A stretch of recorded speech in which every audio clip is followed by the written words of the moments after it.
Todo empezó una noche en la que no podía dormir. No era algo nuevo, llevo años batallando con el insomnio, aunque nunca le he dado demasiada importancia. Algunos días simplemente no puedes cerrar los ojos y ya está. Pero esa noche fue distinta. Me levanté de la cama pasadas las 2 de la madrugada, con la garganta seca y esa sensación pegajosa de sudor que te deja el calor acumulado en las sábanas. Fui a la cocina a beber agua, intentando no encender muchas luces para no activar completamente el cuerpo. Ya sabes, ese truco de mantenerte medio dormido, en modo automático, con la esperanza de que el sueño vuelva solo. Pero al pasar frente a la ventana del pasillo, me detuve.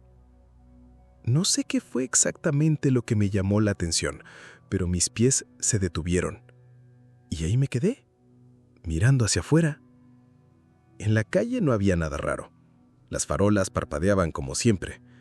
Una bicicleta abandonada, como si alguien hubiese decidido seguir a pie.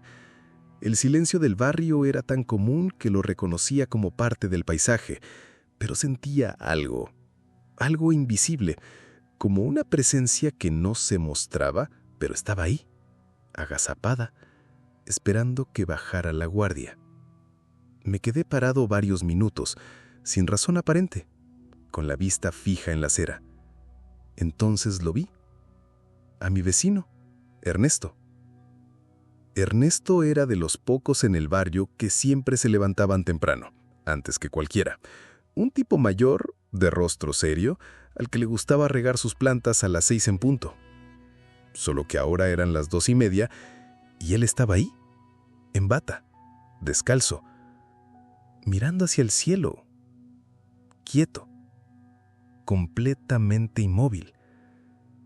En la penumbra, lo primero que pensé fue que había salido dormido o que tal vez le había dado un derrame y estaba en shock, pero cuando me incliné un poco para observarlo mejor, lo vi sonreír. Fue una sonrisa tan lenta, tan medida, que algo dentro de mí se encogió. No era una sonrisa cálida, ni siquiera fingida. Era una sonrisa diseñada, como si alguien le hubiera dicho, ahora sonríe, y él obedeciera con precisión quirúrgica. Después se giró, sin apuro, y regresó caminando a su casa. Pero la forma en que caminaba no era la suya.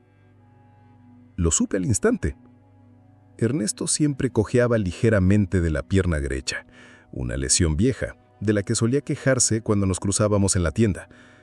Esa noche no cojeaba. Caminaba con la espalda recta, como si fuera más joven, más firme, como si su cuerpo fuera nuevo. No dormí el resto de la noche. Intenté no pensar demasiado en eso al día siguiente. Me dije que tal vez era mi imaginación, que Ernesto simplemente estaba en una de esas noches raras que tienen los viejos, que a veces salen a respirar aire fresco, o que tal vez había tenido una noche de sonambulismo y no lo recordaría. Pero algo no me cuadraba. Cuando lo vi esa mañana, regando sus plantas, sonreía de esa forma exacta. Esa sonrisa ensayada. Me saludó, con la misma voz, el mismo tono, pero no era él. Lo supe. Me devolvió en saludo, me hizo una broma sobre el calor y volvió a regar sus plantas. Pero algo en su mirada no tenía fondo. No había nada ahí.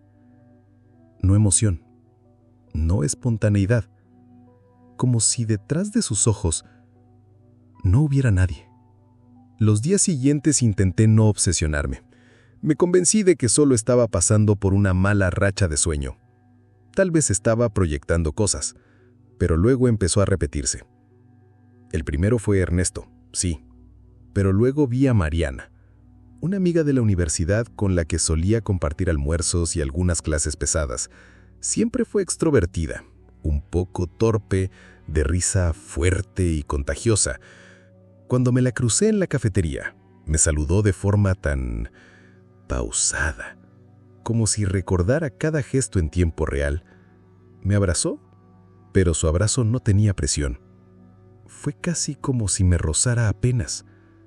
Luego se sentó frente a mí y comenzó a hablar de nuestras materias, pero cada palabra que decía parecía arrancada de un guión. No lo supe explicar en ese momento, pero ella no era Mariana. Era idéntica, sí, mismo rostro, misma voz, mismas anécdotas, pero se reía un segundo después de lo que debía. Se demoraba en reaccionar a los chistes como si procesara la intención detrás de cada palabra antes de decidir cómo responder. Y sus manos no temblaban. Mariana siempre había tenido un leve temblor en las manos desde que tuvo fiebre reumática de niña. Esta Mariana no. Así empezó todo. En mi trabajo los cambios fueron más evidentes. De un día para otro, uno de mis jefes, el más irascible, empezó a comportarse con una calma artificial. Ya no gritaba, ya no discutía. Escuchaba todo con una sonrisa forzada, una que no alcanzaba sus ojos. Los otros compañeros lo notaron también, pero lo atribuían a que finalmente había ido a terapia o lo habían medicado. Nadie parecía inquieto. Nadie excepto yo.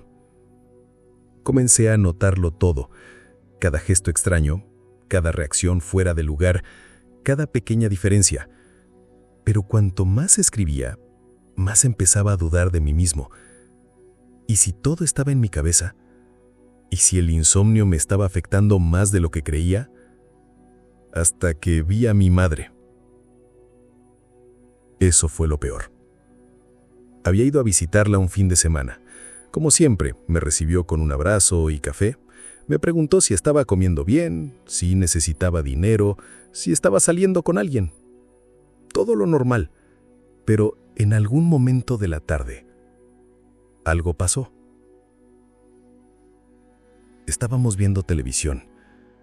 Ella estaba sentada en su sillón favorito, con la manta sobre las piernas, y yo en el sofá. Todo parecía estar bien, hasta que se inclinó hacia adelante, lentamente, como si la televisión la hubiese hipnotizado. Sus dedos se cerraron alrededor del borde de la mesa con fuerza, como si se estuviera afirmando. ¿Mamá?, pregunté. Se giró, muy despacio, y me miró con una sonrisa. Esa maldita sonrisa.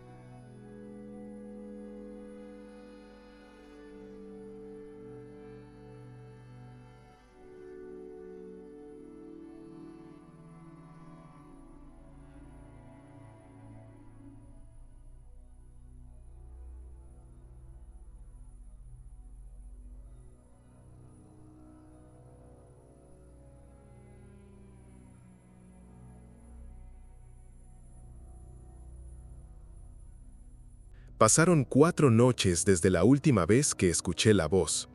No porque hubiera desaparecido, lo sabía, solo estaba esperando.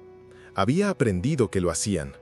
Observaban primero, como si midieran nuestras rutinas, los momentos de vulnerabilidad, los puntos exactos donde debían intervenir. Y cuando por fin actuaban, lo hacían con una precisión que me dejaba sin aire. Esa quinta noche escuché algo diferente. No un golpe, no una voz. Esta vez fue un llanto, bajo, apenas un murmullo quebrado detrás de la puerta del baño. Me había quedado dormido en el suelo, con las luces apagadas, abrazando una almohada húmeda por el sudor, cuando algo me despertó. Una sensación, una incomodidad más visceral que racional. Abrí los ojos, escuchando con atención. Y ahí estaba. Alguien lloraba. No era un llanto falso. Era un sollozo contenido, doloroso, con pausas largas, como si estuviera intentando no hacer ruido. La puerta del baño estaba cerrada, pero los sonidos venían de dentro. Me quedé quieto, en silencio absoluto, esperando que parara, pero no lo hizo. Y poco a poco noté que el llanto se hacía más bajo, más espaciado. hasta que finalmente se convirtió en una risa silenciosa que fue inflándose, volviéndose más aguda, hasta convertirse en un susurro sin forma que me obligó a cubrirme los oídos. Cerré los ojos, respiré hondo. Cuando los abrí de nuevo, todo estaba en calma. Salí del baño a la mañana siguiente con la garganta seca, la cabeza punzando, el estómago revuelto. No había comido en más de un día y la fatiga me pesaba como una sábana húmeda. Busqué algo en la cocina, cualquier cosa. Solo encontré pan duro y un paquete de galletas vencidas, pero no importó. Comí como si llevara una semana atrapado. Al volver a la sala, vi por la ventana algo que me paralizó. Frente al edificio, en la esquina, estaban 4 personas paradas. No se movían, no hablaban, solo estaban ahí. Una de ellas era Mariana. Lo supe al instante. Mismo cabello, misma ropa. Otra era Ernesto. Estaban perfectamente inmóviles, con la vista al frente, pero no hacia mí. Miraban al edificio como si supieran que yo estaba en algún lugar detrás de las paredes, como si esperaran que me asomara, como si quisieran que supieran que sabían. Retrocedí, cerré las cortinas, apagué todo. Me fui al dormitorio y me metí bajo la cama, como un niño, como alguien que ya no podía luchar. Las horas pasaron y el tiempo se convirtió en una sustancia espesa. Me dormí varias veces, entrecortadamente, sin saber cuánto duraban los sueños. Al despertar, ya era de noche otra vez.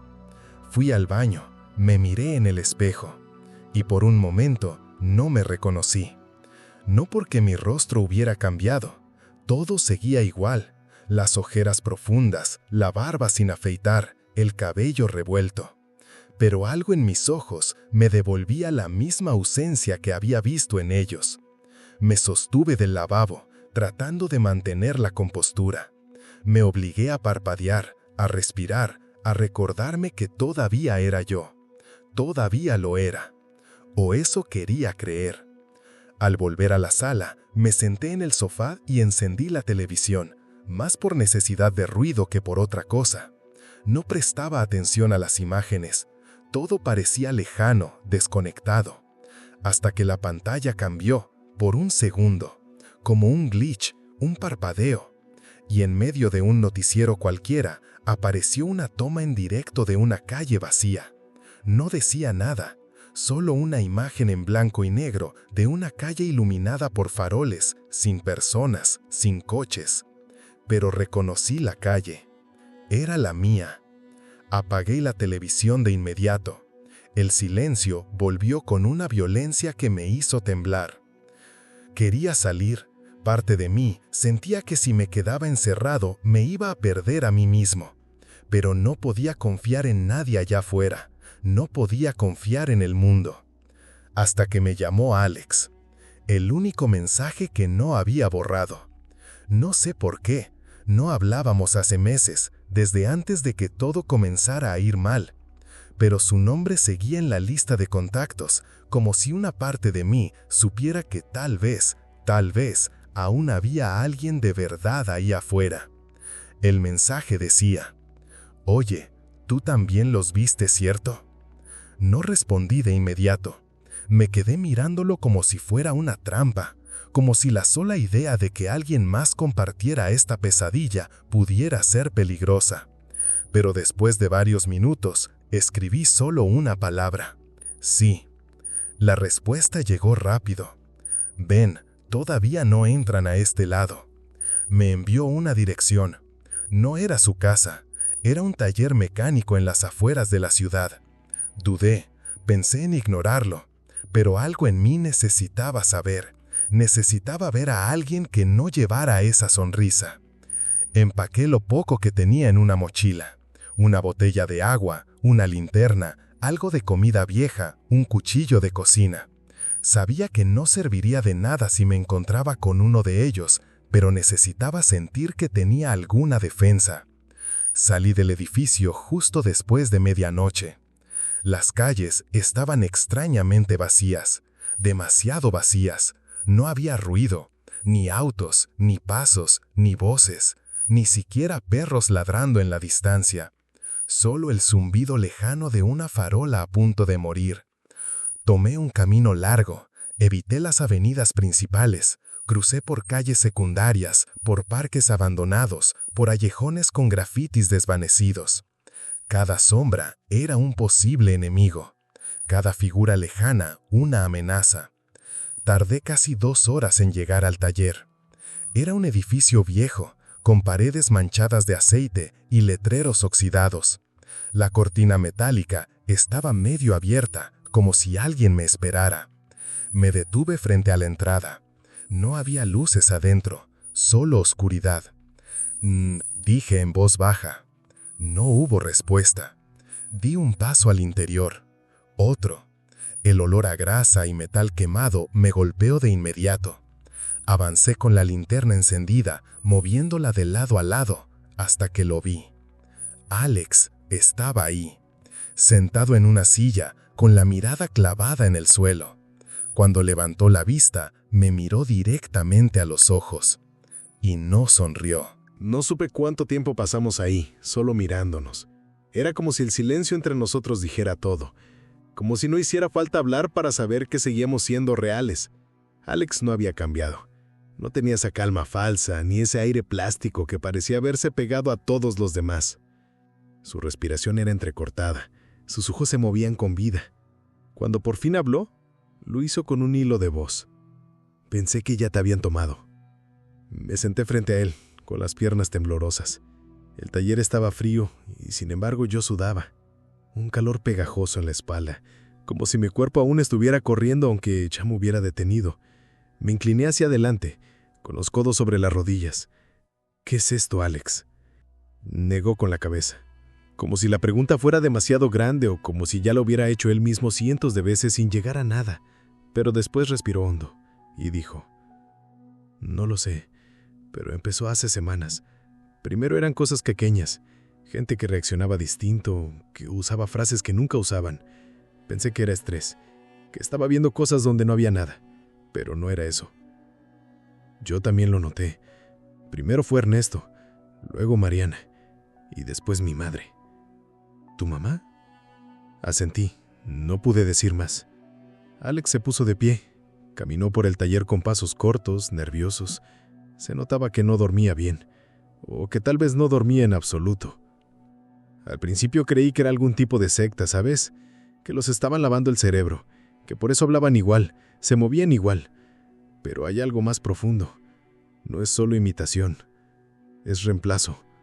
No están actuando como ellos, los están ocupando. Me estremecí. No era la primera vez que pensaba esa palabra, pero escucharla en voz alta fue diferente, como si al nombrarla se hiciera más real. ¿Y por qué nosotros no? Alex se detuvo. Se quedó mirando una mancha en la pared, como si esperara que la pintura se lo explicara todo. No lo sé. Quizá no encajamos en el molde. Quizá nos resistimos sin querer, o tal vez nos están esperando, jugando con nuestra percepción. Pero sí sé algo. Cuando lo notas, es porque todavía eres tú. Esa frase se me quedó grabada. Me la repetí varias veces, casi como un mantra.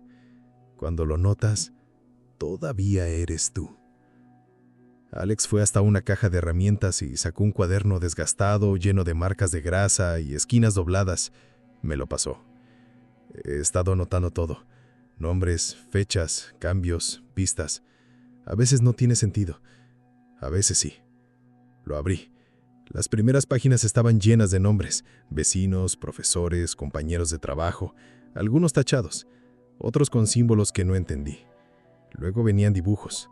Bocetos de rostros sin ojos, líneas unidas por flechas, anotaciones escritas rápido con letra temblorosa. La risa tarda más de 2 segundos. No reaccionan al dolor, no recuerdan detalles pequeños. En una esquina, una frase escrita en mayúsculas. Si puedes ver lo que no encaja, todavía eres tú. Volví a mirar a Alex. ¿De dónde sacaste esto? De un tipo en internet. Tenía un canal. Publicaba videos borrosos, grabaciones de audio. Hablaba de los reemplazos. Lo tomé por un loco y Luego desapareció. Todo su contenido fue borrado, como si nunca hubiera existido. Me apreté el puente de la nariz. Estaba agotado, cansado de pensar, cansado de dudar de todo. Lo único que quería era sentir que había una salida. Esa noche dormimos en el taller, por turnos, cada uno vigilando mientras el otro descansaba. Pero no confiábamos del todo. ¿Cómo serlo? En este mundo ya no había espacio para la confianza completa, ni siquiera entre nosotros, por más que quisiéramos. A las 3 de la madrugada escuchamos algo. Pasos. No eran fuertes, ni muchos, pero eran claros. Alguien caminaba afuera del portón. Me levanté en silencio, cuchillo en mano. Apagué la linterna. Alex me miró desde el otro extremo. No dijo nada, solo asintió. Entonces escuchamos una voz. ¿Alex? Me congelé. ¿Estás ahí? ¿Soy yo? Por favor, solo quiero hablar. Era la voz de su hermana. Alex se puso tenso. Su expresión cambió. Era dolor lo que vi en su rostro. ¡No lo abras!, susurré. La voz continuó. No sé por qué te fuiste. Estábamos preocupados. Mamá preguntó por ti. Alex se llevó las manos a la cara. Podía verlo luchando, batallando con sus recuerdos, con su afecto, con todo eso que te hace humano y que ahora era un arma contra él. La voz siguió durante minutos, repitiendo frases, modulando el tono. A veces se quebraba como si estuviera llorando, a veces era dulce, otras fría. Cada palabra parecía una prueba, una llave para abrir algo dentro de él. Pero no se movió. Y finalmente, la voz se fue. El silencio volvió como un bloque de cemento. No dormimos el resto de la noche. La mañana amaneció con una neblina tan espesa que parecía haber invadido el interior del taller. No sabíamos si eran las partículas suspendidas en el aire o simplemente nuestras mentes llenas de humo. Hacía frío, no un frío natural, sino ese tipo de temperatura que te hace pensar que algo anda mal, como si la realidad estuviera perdiendo energía poco a poco. No hablamos mucho, comimos algo seco, bebimos agua tibia de una botella y pasamos el rato revisando el lugar, sellando rendijas, asegurando puertas. Sabíamos que no era una base segura, que era temporal, pero tener tareas entre manos era mejor que quedarnos sentados esperando que la locura nos alcanzara. «Tengo una idea», dijo Alex mientras reparaba la entrada trasera. «¿Buena o desesperada?» «Ambas». Se acercó con su cuaderno en mano y lo abrió en una página casi al final. Había un dibujo de una casa en medio de un claro, rodeada de bosque, notas en los márgenes, coordenadas a lápiz. Cuando era niño, mi familia tenía una cabaña al norte, casi llegando a los límites del estado. Está completamente aislada. No hay vecinos, ni señal. Si logramos llegar, podríamos ganar tiempo, pensar con claridad. ¿Crees que allá no han llegado? No lo sé, pero al menos sabremos si hay una línea que no han cruzado todavía. Asentí. Cualquier lugar era mejor que este. El taller comenzaba a sentirse como un ataúd, no por lo físico, sino por lo que estaba creciendo en nuestras cabezas. Partimos al anochecer. Cargamos lo esencial en mochilas viejas y dejamos atrás cualquier cosa innecesaria. Tomamos rutas secundarias, evitando caminos principales. Dormimos 2 noches en el suelo, escondidos en paradas de autobús abandonadas. No hablamos mucho, solo intercambiábamos miradas y breves frases. Lo suficiente para no desconectarnos por completo, pero no tanto como para abrir nuevas grietas. Al tercer día, llegamos. La cabaña estaba tal como la recordaba Alex, aunque más deteriorada. El techo tenía partes hundidas, las ventanas estaban tapadas con tablones y había rastros de humedad por todas partes. Pero era un refugio, uno real, uno que no compartíamos con nadie más. Por primera vez en semanas, sentí una pequeña chispa de alivio. Encendimos una fogata dentro de la chimenea y dejamos que el calor nos envolviera. Alex se quedó dormido casi de inmediato. Yo me senté frente al fuego, cuchillo en mano, viendo cómo la madera se consumía lentamente. Y entonces me volvió el pensamiento. ¿Y si este no era Alex? Era idéntico, sí, su voz, sus gestos, sus recuerdos, pero eso era justo lo que ellos sabían copiar. Lo que no sabían, en teoría, era lo emocional, lo imperfecto, lo espontáneo. Pero Alex era cada vez más callado, más medido. ¿Podía estar fingiendo?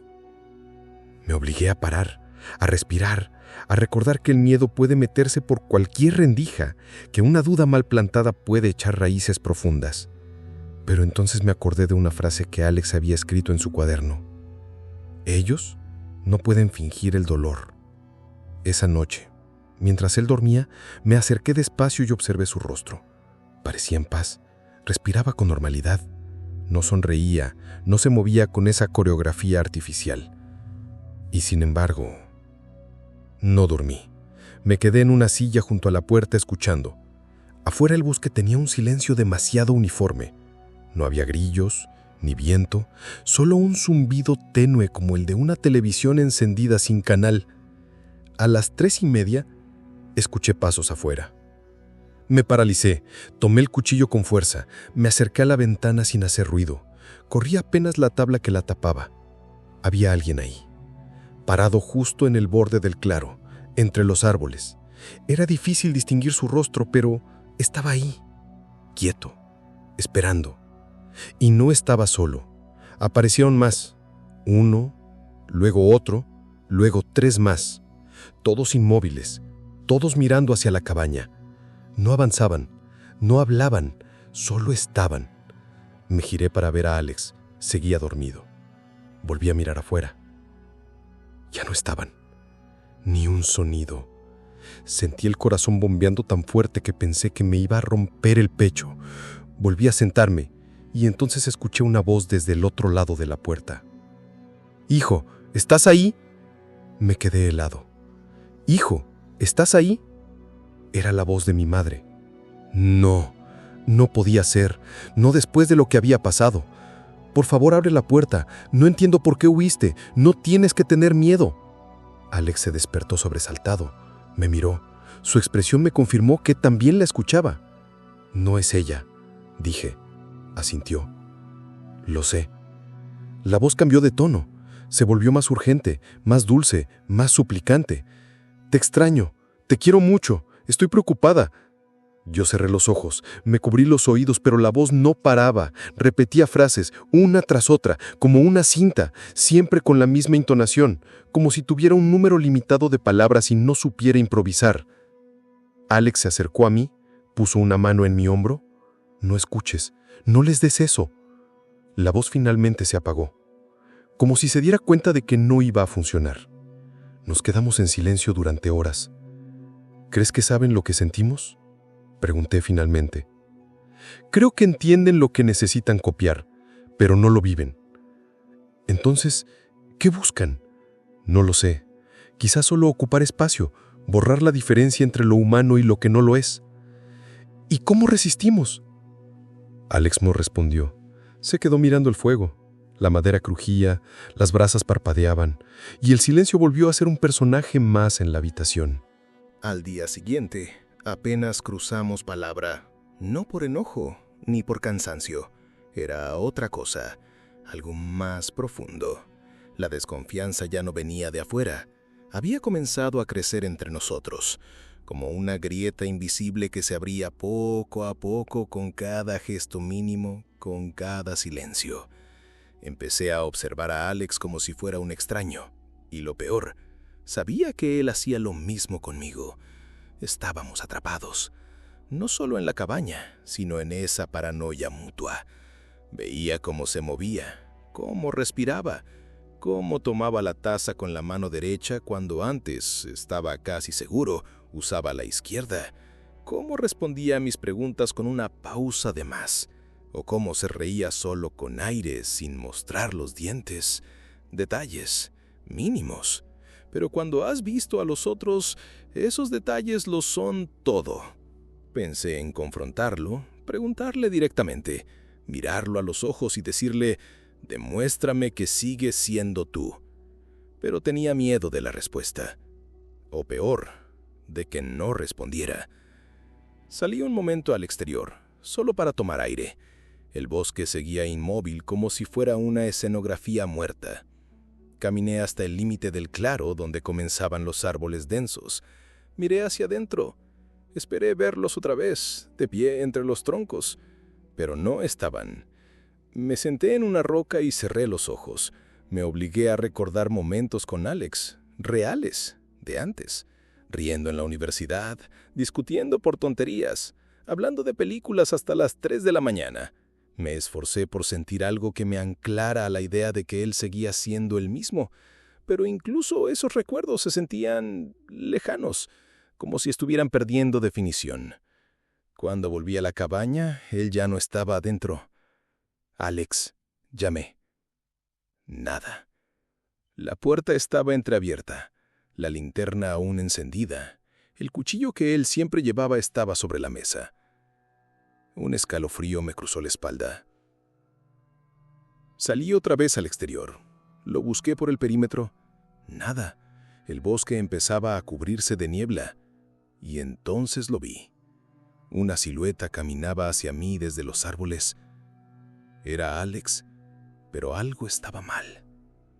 Demasiado recto, demasiado limpio. Su ropa estaba seca, su rostro inexpresivo. Mi mano fue directo al cuchillo en mi cintura. ¿Dónde estabas?, pregunté. Solo fui a buscar un poco de leña, respondió sin emoción. No hay ramas secas. Llovió anoche. Sí, pero encontré algunas al fondo. Mentira. Lo sabía. Alex nunca mentía así, no con esa fluidez, no sin evitarme la mirada. Di un paso atrás. El cuchillo en mi mano temblaba. ¿Qué hiciste con él? No respondió. Solo sonrió. Esa sonrisa, esa maldita sonrisa lenta, cuidadosamente ejecutada. Y ahí supe que ya era tarde. Corrí. No pensé, solo corrí. Hacia el bosque, hacia donde no debía ir, pero no podía quedarme. No podía enfrentarme a esa cosa que ya no era Alex. Corrí hasta que el aire me faltó, hasta que mis piernas flaquearon. Me escondí bajo una raíz enorme, en un pequeño hueco cubierto de hojas. El corazón me martillaba el pecho. Escuchaba pasos. Varios, no solo uno. Los estaban enviando todos. No sé cuánto tiempo pasó ahí. Horas, tal vez. Y entonces, de la nada, escuché una voz. ¿Soy yo? La voz de Alex. Por favor, no soy como ellos. Quería creerle. Parte de mí lo deseaba con desesperación, pero no me moví. Sé que dudas está bien. Yo también dudaría, pero ellos intentaron atraparme. Escapé. Tienen uno que se parece a mí. Lo usan como cebo. Mi mente se partía en dos. Una parte quería salir, correr hacia él. La otra decía, ¡qué conveniente! ¡Qué perfecta excusa! Me quedé quieto. Y entonces, ¿otra voz? La misma, exactamente la misma a unos metros a la derecha. Soy yo. Las mismas palabras, el mismo tono. Por favor, no soy como ellos. Dos versiones idénticas, ambas repitiendo la misma frase. Me cubrí los oídos. Grité dentro de mi cabeza. Y entonces, una tercera voz detrás de mí. ¿Soy yo? No supe qué hacer. ¿Qué creer? ¿Qué sentir? Solo supe que era el final. Salí corriendo. Tropecé. Rodé por una pendiente. Me golpeé la cabeza. El mundo se volvió borroso. Vi ramas, hojas, sombras. Y cuando abrí los ojos, ya no estaba en el bosque. Estaba en la cabaña. Solo. Sin heridas. Sin sangre. Sin cuchillo. Me levanté aturdido. Y entonces lo supe. Lo entendí de golpe. Habían terminado su trabajo. Ya no me dolía el pecho. No sentía miedo, ni angustia, solo calma. Caminé hasta el espejo del baño. Me miré y sonreí, lentamente, cuidadosamente, perfectamente.